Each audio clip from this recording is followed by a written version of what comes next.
16 सोमवार व्रत कथा। श्रोताओं, एक समय श्री भूतनाथ भगवान भोलेनाथ माता पार्वती के साथ भ्रमण करते करते मृत्युलोक पधारे। भ्रमण करते करते दोनों विदर्भ देशांतर्गत अमरावती नाम की अति रमणीक नगरी में पहुँचे। अमरावती अमरपुरी के सदृश सब प्रकार के सुखों से परिपूर्ण थी। उसमें वहाँ के महाराज द्वारा बनवाया गया अति रमणीक शिवजी का मंदिर भी था।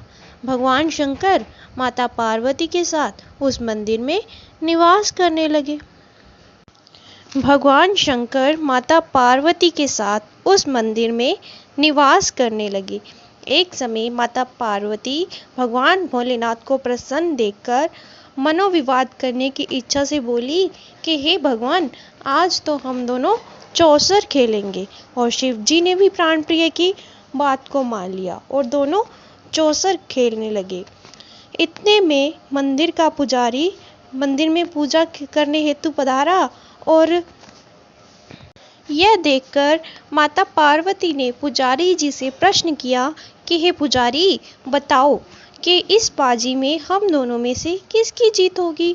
तो वह पुजारी बिना विचारे शीघ्रता से बोल उठा कि महादेव जी की जीत होगी।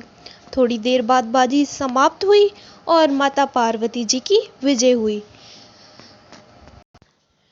पार्वती जी क्रोधित हुई और ब्राह्मण को झूठ बोलने के अपराध के कारण श्राप देने को उद्यत हुई। भगवान शंकर ने माता पार्वती को बहुत समझाया, किंतु उन्होंने ब्राह्मण को कोढ़ी होने का श्राप दे ही दिया। कुछ समय बाद माता पार्वती के श्रापवश ब्राह्मण के शरीर में कोढ़ पैदा हो गया। वह अनेक प्रकार से दुखी रहने लगा।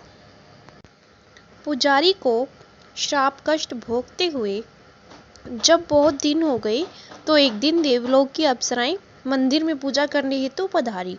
तो उन्होंने ब्राह्मण को कोढ़ी देखकर कोढ़ के कष्ट का कारण पूछा। तो ब्राह्मण ने सारी बात उन अप्सराओं को बता दी। वे अप्सराएं बोली, हे पुजारी, अब तुम अधिक दुखी मत होना, भगवान शंकर तुम्हारे सारे कष्ट दूर कर देंगे। तुम 16 सोमवार व्रत भक्ति भाव से किया करो। पुजारी ने उन अप्सराओं से विनम्र भाव से 16 सोमवार व्रत की विधि पूछी। तो अप्सरा ने बताया कि सोमवार को भक्ति के साथ व्रत करें, स्वच्छ वस्त्र पहने और संध्या उपासना के वक्त आधा सेर गेहूं का आटा ले, घी, गुड़, दीप, नैवेद्य, पुष्प आदि के द्वारा भगवान शंकर का विधि से पूजन करें। तत्पश्चात 3 अंगों में से एक अंग भगवान शंकर को अर्पित करें, बाकी के 2 अंग शिवजी का प्रसाद समझकर उपस्थित भक्तों में बांट दें। आप भी प्रसाद ग्रहण करें। इस विधि से 16 सोमवार व्रत करें। 17वें सोमवार को पाव सेर गेहूं के आटे की बाटी बनाएं, उसमें घी गुड़ मिलाकर चूरमा बनाएं, भगवान भोलेनाथ को भोग लगाकर उपस्थित भक्तों में बांट दें। उसके बाद कुटुंब सहित प्रसाद लें तो भगवान शंकर की कृपा से उसके सभी मनोरथ पूरे हो जाते हैं। ऐसा कहकर देवलोक की अप्सराएं तो चली गई। ब्राह्मण ने यथाविधि व्रत किया तथा रोग मुक्त होकर आनंद से रहने लगा। कुछ दिन पश्चात भगवान शंकर और माता पार्वती फिर उस मंदिर में पधारे और पार्वती जी ने ब्राह्मण को निरोग देखकर उसके रोग मुक्त होने का कारण पूछा। तो ब्राह्मण ने 16 सोमवार व्रत की विधि माता पार्वती जी को बताई। यह देखकर माता पार्वती जी बहुत प्रसन्न हुई और स्वयं व्रत करने को तैयार हो गई। तो माता पार्वती जी ने इस व्रत को किया तथा उनके रूठे पुत्र स्वामी कार्तिकेय जी स्वयं माता के आज्ञाकारी हुए। कार्तिकेय जी को अपना विचार परिवर्तन का रहस्य जानने की बड़ी इच्छा हुई। वे माता से बोले, हे माता, आपने ऐसा कौन सा तप किया था जिससे मेरा मन आपकी ओर आकर्षित हुआ? तो माता पार्वती ने वही 16 सोमवार व्रत कथा उनको सुना दी। तो कार्तिकेय जी भी इस व्रत को करने के लिए तैयार हो गए। कार्तिकेय जी ने कहा कि मेरा प्रिय मित्र बहुत दुखी हृदय से परदेश गया है, हमें उससे मिलने की इच्छा है।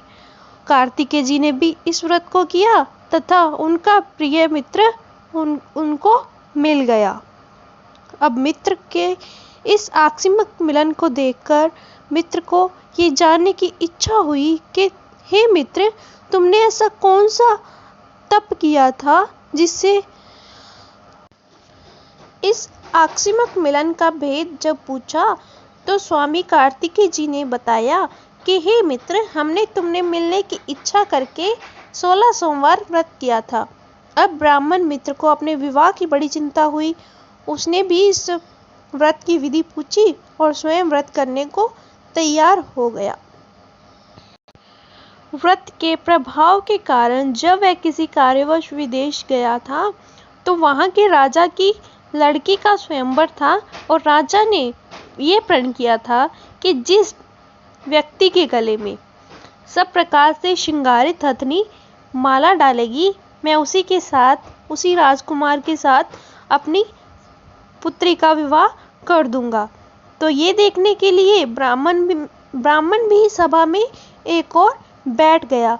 तो नियत समय पर हथनी आई, उसने जयमाला ब्राह्मण के गले में डाल दी। राजा ने अपनी प्रतिज्ञा के अनुसार बड़ी धूमधाम से अपनी कन्या का विवाह उस ब्राह्मण युवक के साथ कर दिया। ब्राह्मण को बहुत सा धन सम्मान देकर संतुष्ट किया। ब्राह्मण सुंदर राजकन्या पाकर सुख से जीवन व्यतीत करने लगा। एक दिन राजकन्या ने अपने पति से प्रश्न किया कि हे प्राणनाथ, आपने ऐसा कौन सा भारी पुण्य किया था जिसके प्रभाव के कारण हथनी ने सब राजकुमारों को छोड़कर आपको वरण किया? तो ब्राह्मण ने उत्तर दिया कि हे प्राणप्रिय, मैंने अपने मित्र कार्तिकेय जी के कथनानुसार 16 सोमवार व्रत किया था, जिसके प्रभाव के कारण मुझे तुम जैसी स्वरूपवान स्त्री की प्राप्ति हुई।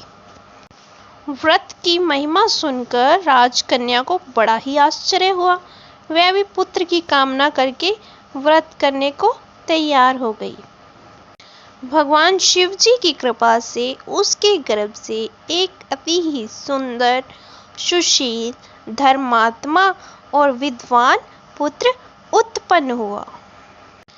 माता पिता दोनों ही उस देवपुत्र को पाकर अति प्रसन्न हुए और उसका लालन पालन भली प्रकार से करने लगे। जब पुत्र समझदार हुआ तो एक दिन उसने अपनी माता से प्रश्न किया कि हे माँ, तुमने ऐसा कौन सा व्रत एवं तप किया है जिससे मेरे जैसा पुत्र तुम्हारे गर्भ से उत्पन्न हुआ? माता ने 16 सोमवार व्रत की कथा पुत्र को बताई। जब पुत्र ने सभी मनोरथ पूर्ण करने वाले इस सरल व्रत को सुना तो वह भी राज्याधिकार पाने की इच्छा से सोमवार को यथाविधि व्रत करने लगा। व्रत शुरू होने के बाद एक देश के वृद्ध राजा के दूतों ने आकर उसको राजकन्या के लिए वरण किया। राजा ने अपनी पुत्री का विवाह उस सर्वगुण संपन्न ब्राह्मण युवक के साथ करके बड़ा ही सुख प्राप्त किया। वृद्ध राजा के दिवंगत हो जाने पर इसी ब्राह्मण युवक को सिंहासन पर बिठाया गया। क्योंकि दिवंगत राजा के कोई पुत्र नहीं था, राज्याधिकारी होकर भी वह ब्राह्मण पुत्र 16 सोमवार व्रत करता ही रहा।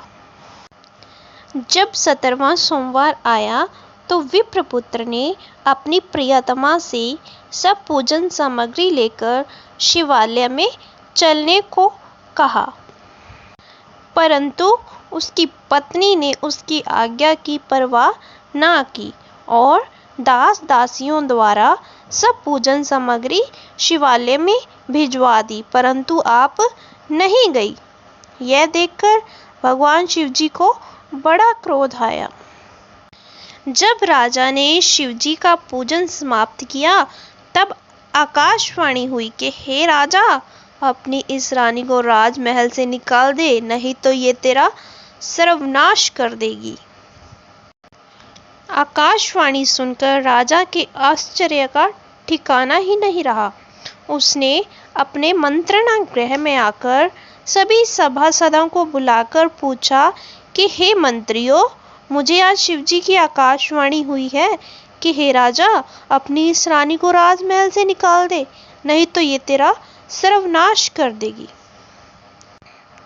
सभा में सभी मंत्री और सभासद सब विस्मय और दुख में डूब गए, क्योंकि जिस कन्या के कारण राज्य मिला है, राजा उसी को निकालने का षड्यंत्र रच रहा है।